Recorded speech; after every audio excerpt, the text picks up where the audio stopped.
Alright, here are the 42-inch pallet forks that I got from Titan Attachments, palletforks.com.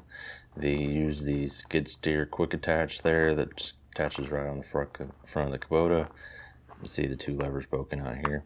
All the little notches you see there are actually what the pallet forks lock on themselves. They have these little pins here that you can flip up and rotate. That way you can kind of slide the fork back and forth just so it locks in more secure. On the bottom side, it kind of, I guess, catches a lip. You'll see little cutouts in between the trailer hitch right there.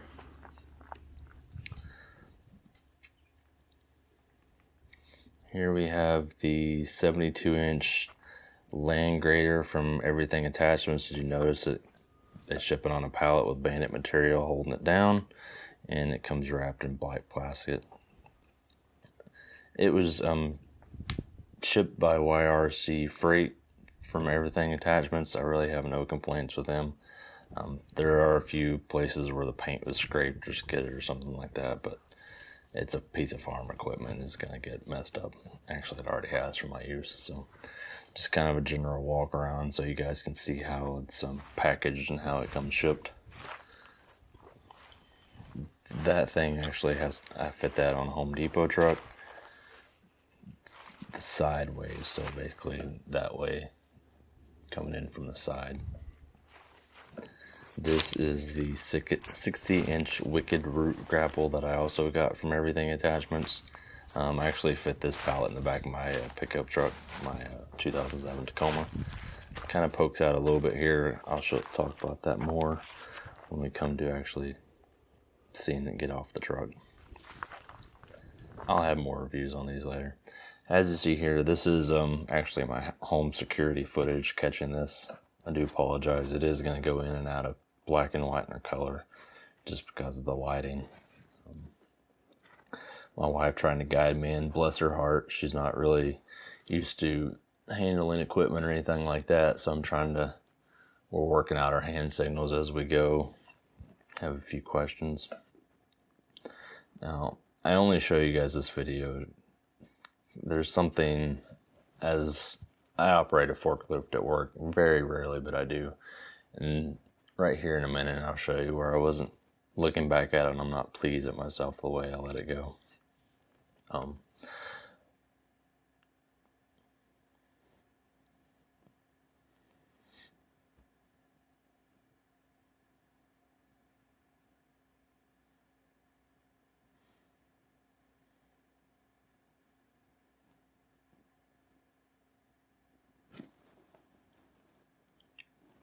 You'll see me just kind of dragging the pallet back so I can get it more. Actually, I took the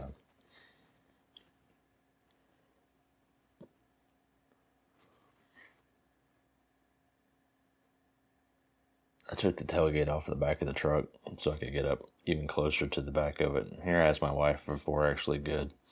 So I go ahead and start to raise this up, and you notice how bouncy that is. That's not good. That bounce is going to cause a lot of jarring in the hydraulics. Granted, this isn't near its weight capacity, but still that bouncing is way out in front of those pins, so it could be doing a little bit there. Actually, these pallet forks aren't all the way up in the pallet. That's a big no-no. If I had this to do over again, you saw me asking my wife if I was all the way up against it. And if you'll notice when we come up and I go to put it down, that the actual grapple is almost all the way back against the backing there. But it's still not far enough because they're only 42-inch pallet forks. There's probably like a 6 to 8 inch overlap from the grapple. So I got a lot of bouncing here. I would have actually put chains on it, on the front of it, and tied it back to the skid steer quick attach.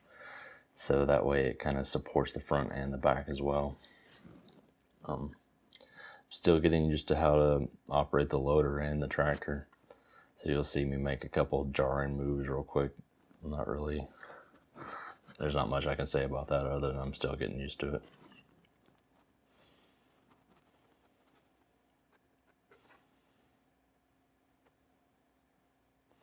Here you'll see the actual grapple is pretty much all the way to the back.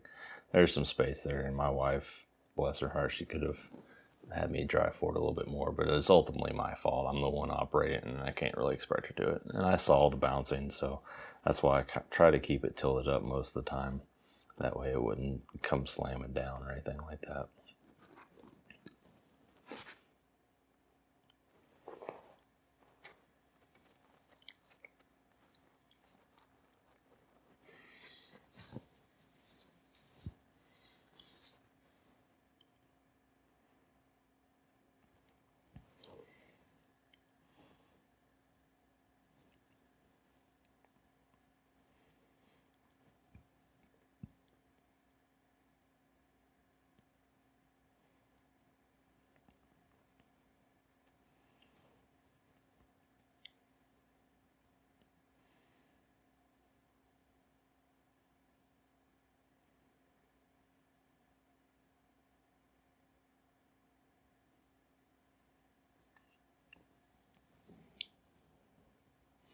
Alright, now you'll see have the EA or everything attachments, the actual land grader. 72 inches is the actual blade size. So I think the outside I measured 74 inches or something like that. I'll have a more detailed video on that eventually when I get time. We noticed that the Home Depot trucks, the bed, actually the walls fold down, and that was it was a lifesaver on this guy, because I am able to get this one off once I get it lined up and actually get my car out of the way back there and get it lined up a lot easier than I actually did the grapple.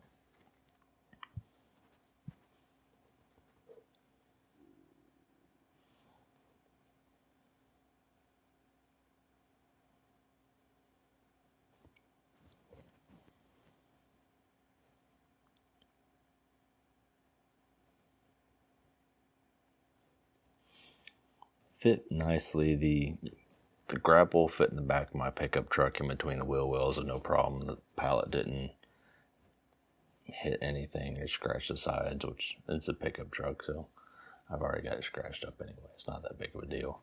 This guy, I think it's like 700 something pounds, and they just threw it right on there at the freight place. It takes me a while to get it off, but I can't complain. I'm swinging this big mamma jammer around, trying not to hit my little car back there with the actual box blade on the back. I'm sorry, not the box blade, the bush hog, the rotary cutter. I have the bush hog on the back, that way I can have a ballast, that since I'm going to be picking these things up kind of high. I do have the tires filled, but I'd rather have a ballast on the back too, just to make me more comfortable with it, especially since I'm not used to operating this equipment at all. I think when I took this video, I still had 4 or 5 hours on the tractor, so.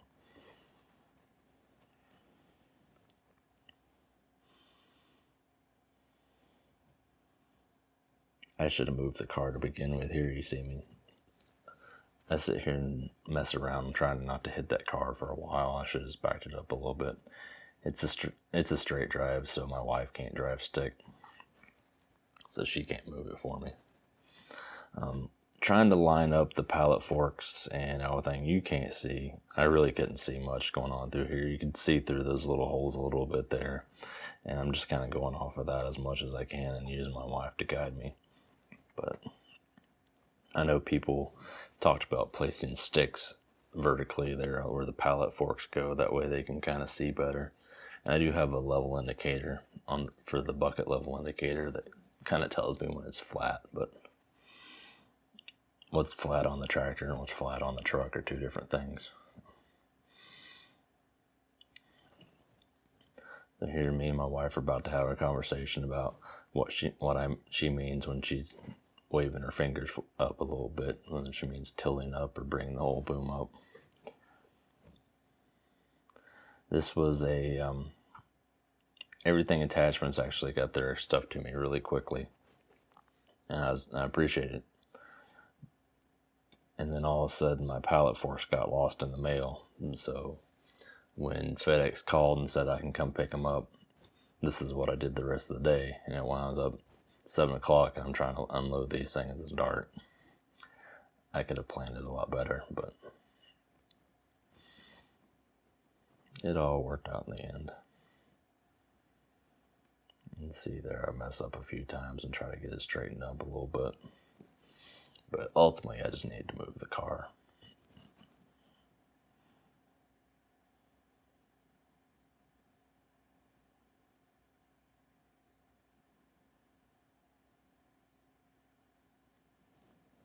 You see, I moved the car. It made it a lot easier.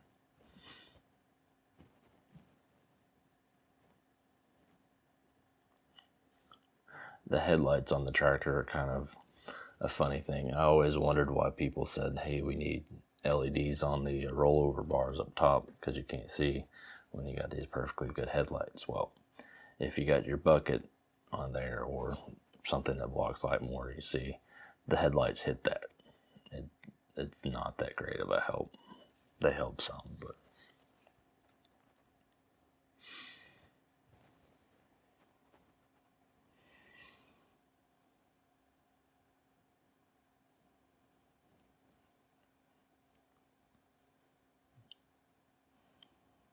I'm by no means a professional at this, and even claim to be.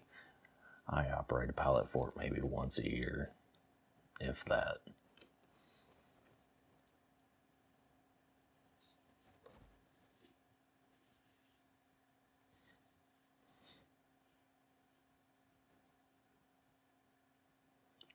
My wife goes climbing in through the passenger side so I don't run her over. I already had to fuss at her once for trying to get near the load when I was moving it, so. This is really it. I'll have more videos talking about the land grader and the grapple itself, which is probably what most of y'all are interested in. I just kind of wanted to show this. Got a little bit of, I guess you could call it B-roll footage or extra stuff just around, and since I'm done with finals now, I was able to throw something together quickly.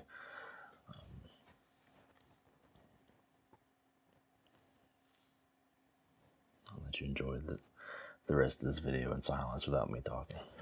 Thanks for watching, guys.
My old hand's a good old hand. She lays eggs for the railroad Sometimes one, sometimes two, sometimes enough for the whole dang crew.